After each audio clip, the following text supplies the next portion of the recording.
Assalamualaikum warahmatullahi wabarakatuh.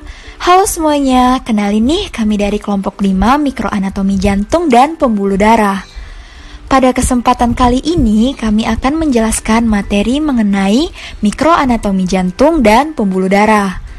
Sebelum masuk ke materi, izinkan saya untuk memperkenalkan anggota dari kelompok 5. Yang pertama, ada Herni Septiana dengan NPM F1G021008.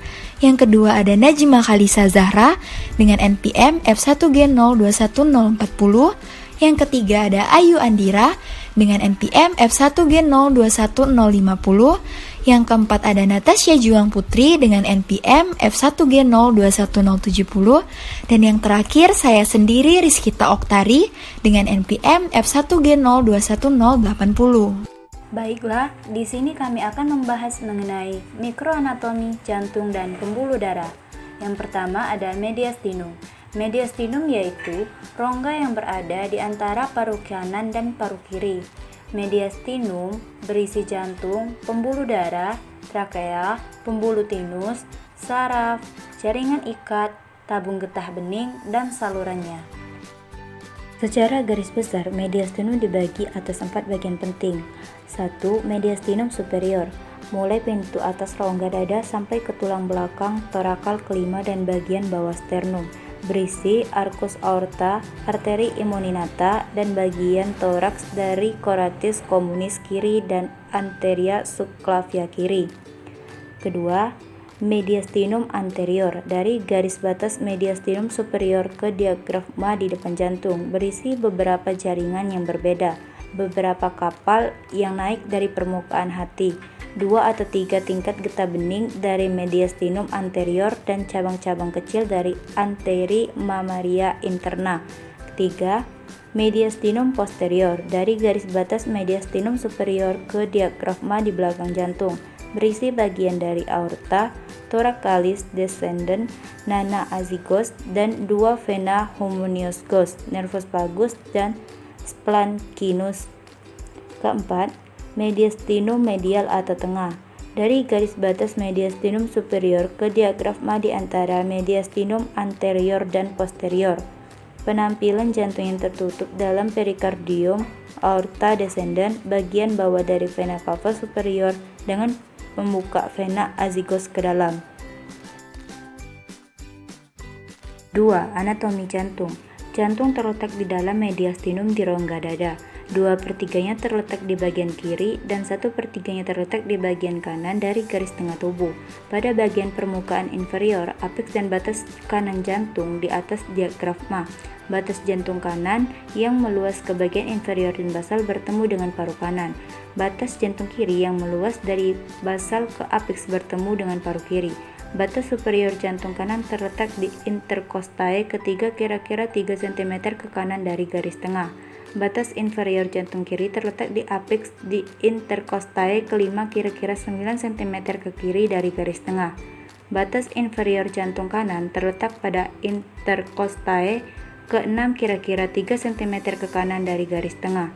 Garis yang menghubungkan garis inferior kanan dan kiri berkoresponden terhadap inferior surface jantung, dan garis yang menghubungkan inferior dan superior kanan berkoresponden ke border jantung kanan. Katup jantung. Katup jantung terbagi menjadi 2 jenis, yaitu katup atrioventrikular AV dan katup semilunar. Atrioventrikular merupakan katup antara atrium dan ventrikal. Katup semilunar terletak di basis arteri besar yang membawa darah dari vertikal. Sementara itu, yang dapat kita ketahui juga, jantung terdiri dari 4 ruang, 2 atrium dan ventrikal pada bagian anterior.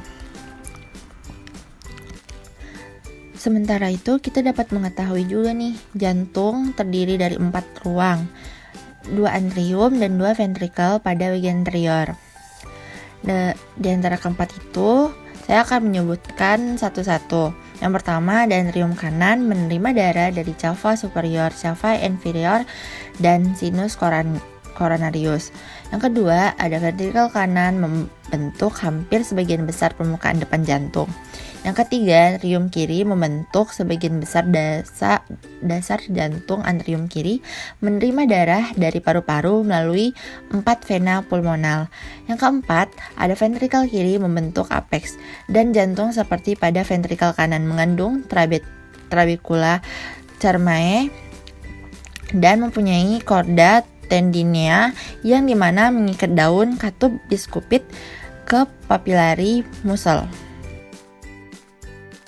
Perikardium jantung. Perikardium adalah membran yang mengelilingi dan melapisi jantung, dan membran ini membatasi jantung pada posisi di dalam mediastinum. Perikardium terdiri dari dua bagian, yaitu fibrous perikardium atau bagian luar dan serous perikardium atau bagian dalam. Fibrous perikardium superficial adalah lapisan keras, tidak elastik, dan merupakan jaringan tebal yang tidak beraturan.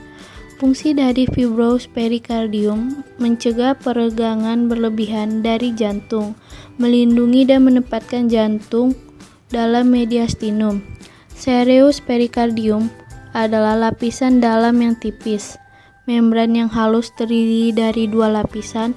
Lapisan parietal adalah lapisan paling luar dari serous perikardium yang menyatu dengan perikardium fibrosa. Bagian dalam adalah lapisan visceral yang disebut juga epikardium yang menempel pada permukaan jantung. Antara lapisan parietal dan visceral terdapat cairan yang disebut cairan perikardial.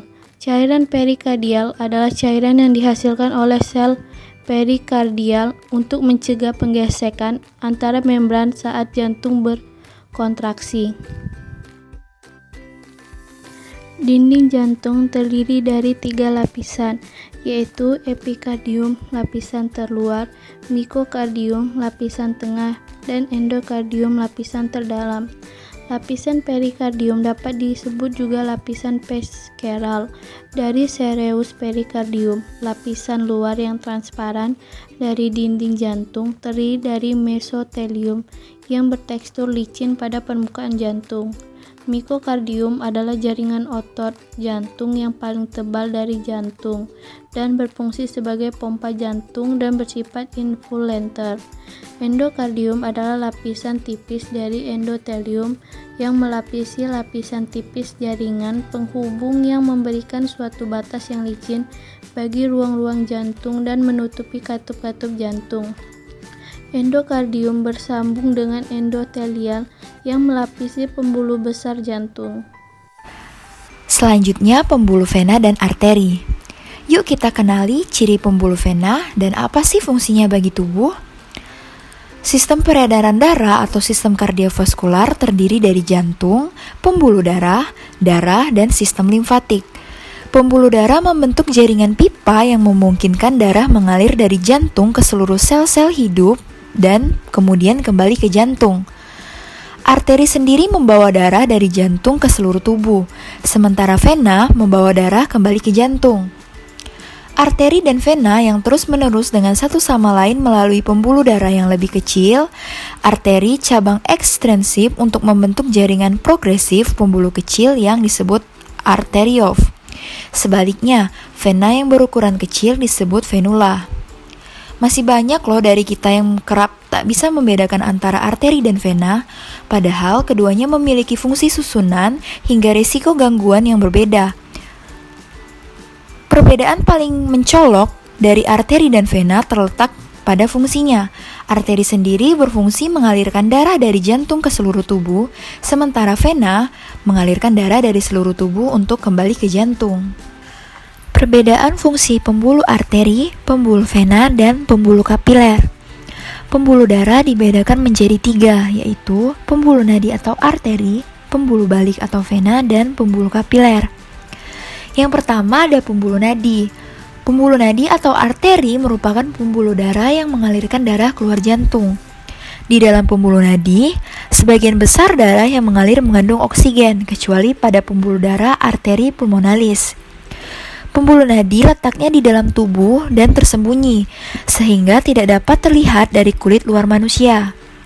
Dinding pembuluh darah, nadi tebal, kuat, dan elastis, serta denyut yang dihasilkan terasa oleh tubuh manusia. Katup pembuluh nadi hanya ada satu dan berada pada pangkal jantung. Fungsi pembuluh nadi sendiri adalah membawa darah dari jantung ke seluruh tubuh, karena darah yang mengandung oksigen dibutuhkan oleh seluruh tubuh. Yang kedua ada pembuluh vena. Pembuluh vena disebut juga pembuluh balik yang mengalirkan darah masuk ke dalam jantung. Berbeda dengan pembuluh nadi, pembuluh vena membawa darah yang mengandung karbon dioksida. Yang terakhir ada pembuluh kapiler. Pembuluh kapiler adalah pembuluh darah yang menghubungkan antara arteriol dan venula. Pembuluh arteriol merupakan pembuluh arteri paling kecil yang berfungsi mengirimkan darah ke pembuluh kapiler. Terima kasih pada teman-teman yang telah menyaksikan penjelasan dari kelompok 5. Dapat disimpulkan dari penjelasan kelompok 5 yaitu menjelaskan